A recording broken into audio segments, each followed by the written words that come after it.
Masih lagi kita berada dalam surah Maryam, surah yang ke-19 pada juzuk yang ke-16. Bermula ayat 34 sehingga ayat yang ke-50.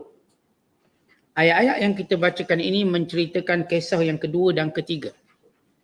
Kalau sebelum ini pada permulaan surah Maryam kita telah menceritakan kisah Nabi Allah Zakaria dan bagaimana baginda mendapat Nabi Allah Yahya. Diikuti kisah Nabi Isa AS. Dan ayat ini penamat dalam menceritakan kisah Nabi Isa yang merupakan kisah kedua. Bagaimana kisah kelahiran Isa bin Maryam melalui ibunya Maryam binti Imran. Dan apa yang berlaku kepada mereka serta perselisihan manusia tentang kedudukan Nabi Isa bin Maryam AS. Kemudian didatangi kisah yang ketiga dalam surah Maryam, itu kisah Nabi Allah Ibrahim dan ayahnya. Apakah kaitan kisah-kisah ini? Baik, dalam kisah Zakaria dan Yahya menceritakan keajaiban kejadian Allah yang menciptakan sesuatu mengikut kehendaknya.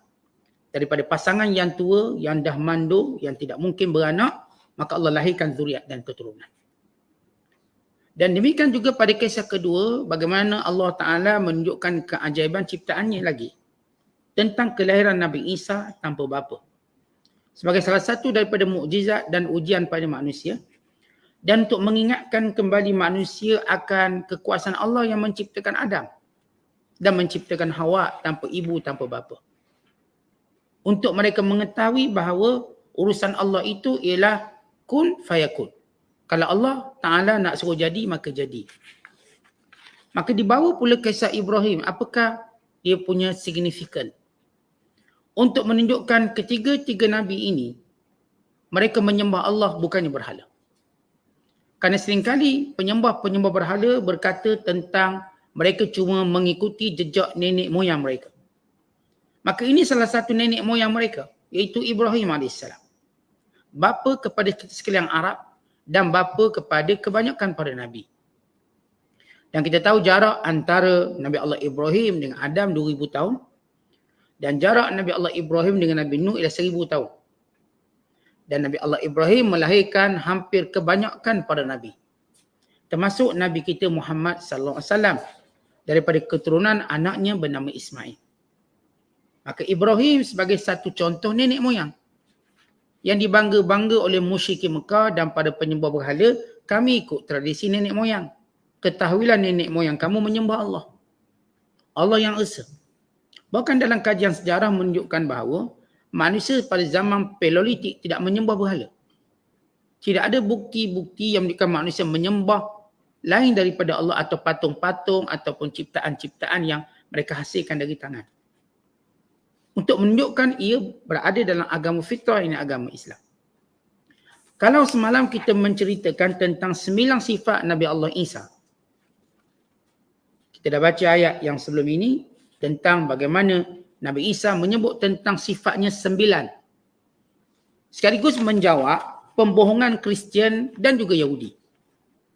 Ketika mana Yahudi mensifatkan Nabi Isa sebagai ahli sihir dan juga sebagai anak zina. Ketika mana orang Kristian pula mensifatkan Nabi Isa sebagai Tuhan atau anak Tuhan atau salah satu daripada Tuhan. Maka semua ini adalah dakwaan palsu dan kosong. Maka Nabi Isa menceritakan siapa dia yang punya 9 sifat. Bermula dengan sifatnya sebagai hamba Allah. Inni Abdullah. Yang diikuti dengan aku diberikan dengan kitab. Bimbingan. Wahyu Allah. Diikuti dengan Nabi Allah Isa menyatakan wa ja'alani nabiyan, aku ni nabi. Bukan anak Tuhan, bukan Tuhan. Bukan salah satu dari Tuhan, tapi nabi. Dan diikuti Nabi Isa menyatakan aku ini membawa keberkatan di manapun aku berada. Kerana sifat para nabi membimbing, memberi tunjuk ajar, menunjukkan jalan yang benar dan membuang segala perkara-perkara yang bersifat khurafat, bid'ah dan juga syirik. Dan Nabi Isa mensifatkan dirinya dengan berkata, aku menunaikan kefarduan salat dan zakat. Untuk menunjukkan Nabi Allah Isa AS juga terikat dengan kefarduan salat. Bukannya orang sembah Nabi Isa itu solat. Maka Nabi Isa solat disembah siapa? Kalau bukan Allah. Kalau Nabi Isa itu Tuhan atau anak Tuhan, dia tidak perlu pada solat. Dia tidak perlu mengeluarkan zakat. Maka Isa mensifatkan dirinya iltizam dengan solat dan zakat. Dan sifat keenam Nabi Isa menyebut, aku diperintahkan bagi berbakti kepada ibuku. Untuk menunjukkan bahawa Isa ini manusia, dia ada ibu. Tuhan tidak ada ibu. Isa ada ibu bernama Maryam. Diperintahkan oleh Allah bagi memuliakannya. Dan sifat ketujuh dan ke-8, bahawa aku tidak dijadikan sebagai manusia yang sombong dan celaka. Apa maksud celaka yang kita sebut semalam? Kerana siapa pun sombong dia akan celaka. Akibat orang sombong dia tak akan tunggu di akhirat. Kat dunia lagi dia celaka. Aku tidak sombong dan aku tidak menerima kecelakaan daripada sifat itu. Dan yang ke-9, Nabi Isa menceritakan bagaimana Allah memberkati kelahirannya, kematiannya dan kebangkitan semula. Adapun kelahirannya, kita sebut semalam tidak diganggu oleh syaitan. Adapun kematiannya juga tidak diganggu oleh syaitan. Tiada gangguan syaitan. Nabi Allah Isa diangkat, kemudian turun di bumi, kemudian dia akan menghadapi kematian dan sakaratul maut. Sebagaimana para Nabi SAW, mereka menghadapi semua. Para Nabi menghadapi sakaratul maut. Namun dalam sakaratul maut mereka tidak ada gangguan syaitan. Ia berbeza dengan orang lain. Kita, tuan-tuan, dalam sakaratul maut, mungkin ada gangguan syaitan. Dalam hadis yang diriwayatkan oleh Abu Daud, Nabi SAW menyatakan bahawa Iblis berkata kepada tenteranya ketika mana hampir detik-detik kematian orang-orang beriman dan anak-anak Adam. Lalu kata Iblis, hendaklah kamu melazimi dia kerana kamu cuma ada peluang yang terakhir yang tak akan kamu dapati lagi. Untuk menunjukkan semua manusia, ketika sakaratul maut maka datang syaitan. Untuk mengganggu perjalanan kematiannya biar dia tak mati dalam iman. Waliyazbillah min zalik. Maka Nabi Allah Isa menyatakan aku diselamatkan oleh Allah. Di hal itu. Dan nanti aku dibangkitkan semula, maka aku dibangkitkan juga dengan keselamatan. Artinya perbuatan kamu mentuhankan aku, perbuatan kamu menjadikan aku anak Tuhan tidak memberi mudarat pada aku. Sebab bukan aku yang suruh, kamu yang buat. Artinya dalam pendewaan golongan-golongan sesat pada Nabi Isa, Nabi Isa tak ada kena-mengena dalam pendewaan itu. Bukan Nabi Isa suruh semua aku Tuhan. Maka bila Nabi Isa dibangkitkan, dia terselamat daripada segala tohmahan orang-orang yang menyembahnya. Maka selepas disebut 9 sifat, maka datang ayat ini. Zalika Isa bin Maryam. Itulah dia Isa bin Maryam yang sebenar. Adapun yang lain daripada ini bukan Isa bin Maryam. Isa bin Maryam macam Allah cerita. Hamba Allah, Nabi yang mendapat kitab. Yang diperintahkan solat dan zakat. Taat pada ibu bapanya. Tidak sombong dan tidak celaka. Bukan sentiasa terpelihara oleh gangguan syaitan. Lahirnya, matinya dan dibangkitkan. Maka ini Isa bin Maryam. Qaulal haq alladhi fihi yamtarun. Inilah perkataannya benar yang mereka berselisih pendapat. Yang kita dah sebut, Yahudi kata Nabi Isa ini ahli sihir dengan mukjizat yang berlaku di tangan Nabi Isa AS. Menghidupkan yang mati, membentuk lembaga burung lalu terbang menjadi burung. Memberitahu makan minum yang disimpan oleh ibu ayah mereka. Dan semua perkara, termasuk menyembuhkan penyakit sopak, kusta. Maka orang Yahudi tidak mengakui itu sebagai mukjizat, bahkan mengatakan ia sihir. Kerana mereka menolak kerasulan Nabi Isa. Mereka menolak. Nabi-Nabi lain mereka akui sebagai mukjizat. Tapi tidak Nabi Isa. Manakala orang-orang Kristian pula, mereka menganggap Nabi Isa ini sebagai Tuhan atau anak Tuhan atau salah satu daripada unsur ketuhanan. Tuhan ibu, Tuhan bapa dan Tuhan anak. Maka semua benda itu yang mereka perselisihkan itu. Yang sebenar-benar bila mereka kembali kepada 9 sifat Nabi Isa yang sebenar. Kerana Nabi Allah Isa AS tidak pernah sebut dalam, walaupun kitab Injil yang mereka dah ubah, mengatakan mana-mana statement bahawa aku Tuhan, maka sembah aku. Tidak ada. Maka ini dicabur berkurung lamanya. Bahkan di sebalik orang Kristian mengubah kitab Injil, mereka tak berani mengubah yang tu. Pada itulah dasar perbezaan kita dengan mereka. Kerana mereka menganggap Isa itu anak Tuhan. Dan perlu disembah. Lalu soalannya, Nabi Isa sembah siapa? Mereka masih berkata Nabi Isa menyembah, berdoa. Maka takkanlah Tuhan berdoa pada Tuhan. Takkanlah Tuhan sembahyang pada Tuhan. Melainkan yang didoakan, yang disolatkan itu lebih utama menjadi Tuhan. Dan dalam kitab Taurat dan Injil penuh statement-statement menunjukkan Nabi Isa berdoa pada Allah dan melakukan solat. Maka untuk apa solat itu kalau Nabi Isa Tuhan atau anak Tuhan? Untuk apa Nabi Isa berdoa kalau dia memang Tuhan? Maka banyak kecelaruan yang disebut sebagai yamtarun, mereka perselisihkan. Lalu Allah menyebut dasar utama perselisihan. Maka lillah, tidak patut bagi Allah. Ayattakhidha min walad, mempunyai anak. Baik, apa alasan Allah punya anak? Kita secara mantik, logik, metafiziknya, anak perlu untuk menunjukkan kewujudan kita. Anak perlu untuk membantu kita hari tua. Mengambil alih segala harta dan aset kita. Dan anak bererti kita merindui cucu dan keturunan. Anak bererti kita lemah. Lalu kita ada sifat rindu. Bahkan barangkali dengan rindu kita tadi, kita buat perkara yang melanggar hukum syarak kerana rindukan anak. Dan lain-lain perkara yang berkaitan dengan anak. Allah mengatakan bahawa subhanah, maha suci Allah. Nabi Isa, Nabi-Nabi lain, bukan kejadian manusia, bukan kejadian langit dan bumi.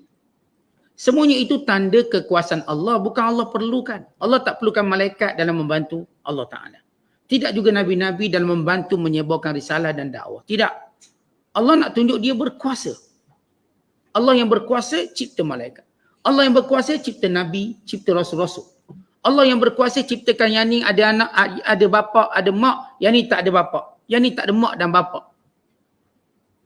Bahkan Allah Ta'ala tunjukkan tadi di kalangan alam binatang, alam haiwan. Ada alam haiwan yang berpasangan maka lahir anak. Ada yang cuma sejenis je betina maka dia melahirkan anak. Bentuk kelahiran tadi semua menunjukkan kuasa Allah. Bukan Allah perlu benda tu. Sebab itu Allah sebut selepas itu. Idza qada amra, bila Allah menentukan suatu perkara. Ini bila Allah menghendaki suatu perkara. Fa innama, bahawasanya ayyaku fa innama yaqulu lahu kun fayakun. Allah berkata kepadanya jadi maka jadi. Jadi Allah ciptakan malaikat yang jutaan jumlahnya. Nabi-nabi yang ribuan, ratus ribu jumlahnya. Rasul dan manusia bilion banyaknya. Bukan binatang-binatang yang zillion banyaknya. Banyak sungguh. Semuanya itu nak tunjuk apa? Kuasa Allah. Apakah Allah perlukan? Tidak. Allah ciptakan kita, apakah Allah perlukan kita untuk mentakmirkan, memakmurkan? Tidak. Allah Ta'ala cuma nak tunjuk dia berkuasa. Maka Allah datangkan hujan, datangkan ribut, datangkan kemarau untuk tunjukkan Allah berkuasa. Allah hidupkan, Allah matikan untuk tunjuk Allah berkuasa. Allah jadikan yang ni kufur, yang ni beriman bagi menunjukkan Allah berkuasa. Supaya manusia meminta dengan Allah. Berdoa kepada Allah. Merendah diri kepada Allah. Mengakui kelemahan diri.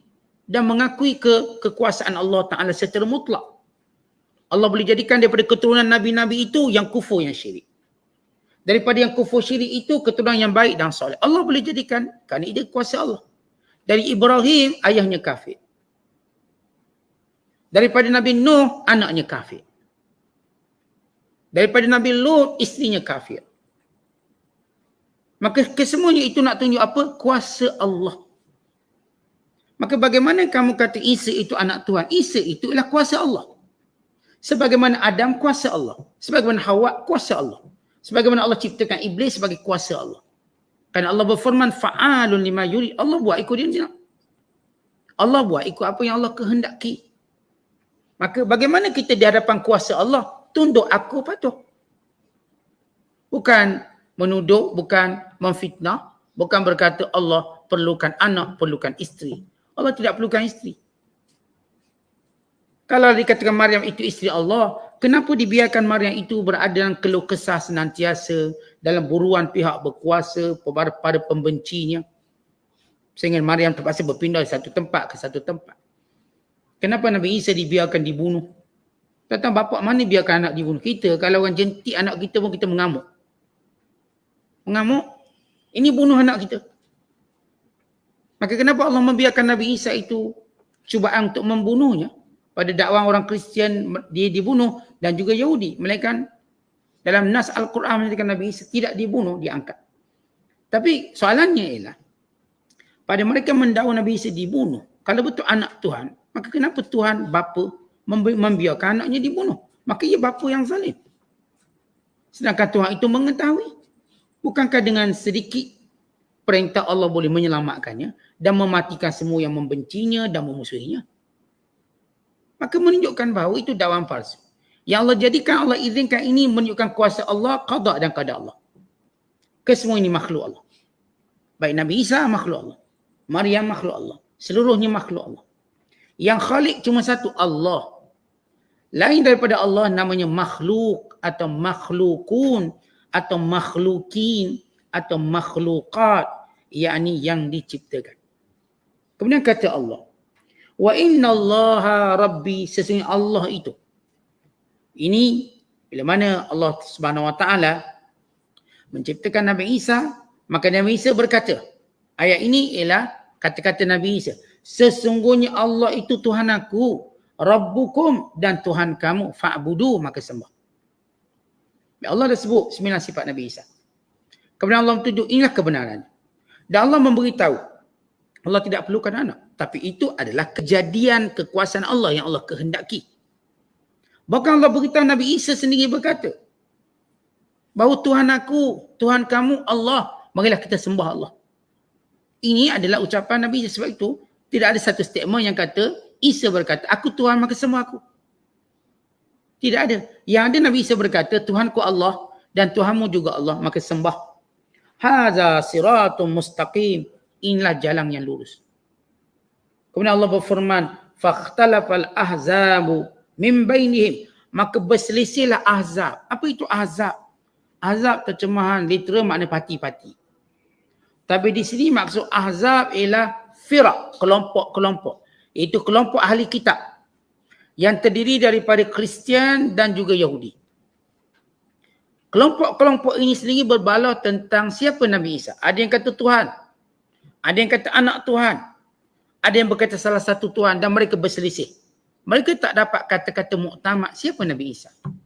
Ketika mana orang beriman bersepakat dengan pelbagai aliran pemikiran untuk mengatakan Isa itu ialah hamba Allah dan Rasulnya. Lahir daripada perempuan yang suci, yang mulia, Maryam AS.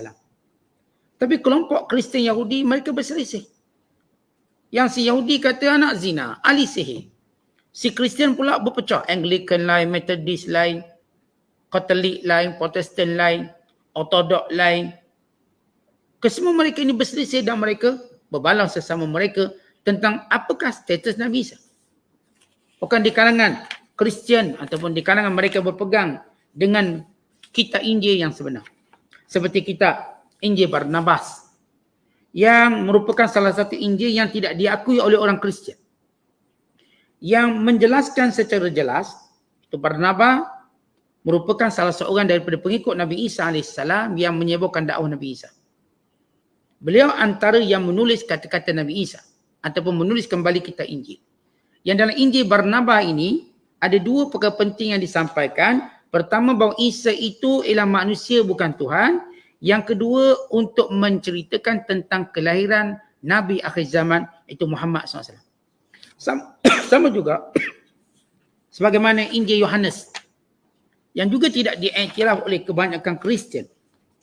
Kan dalam Injil Yohanes yang juga ditulis oleh salah seorang daripada orang yang disayangi oleh Nabi Isa AS, juga mengatakan Nabi Isa itu cuma manusia. Yang kebanyakan orang-orang Kristian menafikan Injil Yohanes ditulis oleh Yohanes sendiri, tapi dikata Yohanes satu lagi yang lain. Kan di situ hanya kerana ada statement bahawa Isa itu manusia bukan Tuhan. Ada dua Injil yang ditolak oleh Kristian. Injil Yohanes tidak diterima sepenuhnya, dan Injil yang memang ditolak tu ialah Injil Barnabas ataupun Injil Barnabas. Mereka Injil yang mereka terima. Yang kebanyakan Injil ini ditulis oleh orang Yahudi. Sama ada Injil bernama Matta atau Luqa dalam bahasa Arab. Injil ini yang mereka terima. Yang ditulis selepas berpuluh bahkan beratus tahun kejadian Nabi Isa diangkat ke langit. Ternyata yang menulis ini bukanlah di kalangan orang Kristian tapi orang Yahudi. Yang membencinya, yang tidak mampu untuk menghalang orang Kristian daripada luar, lalu mereka menghalang secara dalaman dengan mengarang kitab Injil ini. Lalu menanamkan pembohongan, pemalsuan terhadap Nabi Isa AS. Maka ini yang berlaku terhadap kitab Injil. Dan secara khulasa daripada para pengkaji agama, bahawa Injil tidak ditulis dengan sanad yang sahih. Tidak ada sanad. Sama ada telah ditulis selepas beratus tahun kejadian Nabi Isa disalib. Pada fahaman orang Yahudi itu sendiri dan Kristian. Mereka Islam yang mengatakan dengan nas Al-Quran, Nabi Isa diangkat oleh Allah. Tapi semua Injil tidak ditulis pada zaman Nabi Isa hidup. Melainkan selepas ratus tahun. Bukan ditulis oleh kebanyakannya oleh musuhnya sendiri. Musuh Nabi Isa, kalangan para pembencinya di kalangan orang Yahudi. Bahkan dialih bahasa. Daripada bahasa utamanya iaitu bahasa Ibrani kepada bahasa Yunani, kemudian kepada bahasa Inggeris. Yang hari ini Injil lebih sinonim dengan bahasa Inggeris. Tiada lagi bahasa Ibraninya dan tiada lagi bahasa Yunaninya. Yang ada ialah tinggal Injil berbahasa Inggeris. Lalu golongan Kristian sibuk menyebarkan bahasa Inggeris. Biar dipelajari oleh semua dunia untuk mendekatkan mereka kepada Injil. Walau cukup kita mengetahui bila berlakunya penterjemahan kepada mana-mana kitab suci atau pada mana-mana kitab karya asli, melainkan akan hilang keasliannya berterusan sehinggalah kepada mengikut jarak dan masa. Ia berbeza Al-Quran. Al-Quran turun dalam bahasa Arab, kekal dalam bahasa Arab dan kekal pada penutur bahasa Arab ada. Hari ini yang bertutur bahasa Arab yang disebut Arabic tongue ni atau memang lidah Arabic ada 300 juta orang. Yang belajar pula bahasa Arab dalam negara-negara Islam, yang umat Islam ini berjumlah hampir 2 bilion, 1.6, 1.8. Yang kita katakan kebanyakan orang Islam mempelajari bahasa Arab. Yang menjadikan bagaimana Al-Quran itu asli daripada sebarang perubahan. Cukuplah Quran diturunkan bahasa Arab, kekal bahasa Arab. Sampai hari ini. Manakala Injil tidak diturunkan dalam bahasa Arab. Lalu berubah kebanyakan bahasa.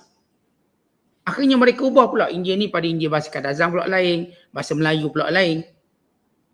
Kerana mereka tak bawa nas asli, mereka terus bawa terjemahan. Tapi tidak Al-Quran. Walaupun kita Al-Quran, dia terjemah dalam bahasa Melayu, India, Cina. Tapi yang asli itu ada. Yang tak akan berubah.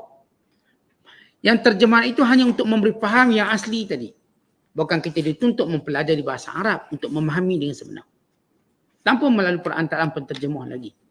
Maka begitu Islam ajar kita dalam memahami Al-Quran. Kemudian kata Allah Ta'ala, Fawailul lilladzina kafaru min mashhadi yaumin azim. Maka celakalah orang-orang yang kafir, yang tidak beriman pada Nabi Isa. Pada hari kiamat kelak, pada hari yang paling dahsyat. Asmi' bihim, hari di mana mereka benar-benar dengar selama duduk lawan. Yang kata Nabi Isa ni Tuhannya, ahli sihirnya dan sebagainya. Hari ini, yakni hari kiamat kelak. Asmi' bihim, mereka benar-benar dengar dengan maklumat betul. Isa itu siapa? Hamba Allah.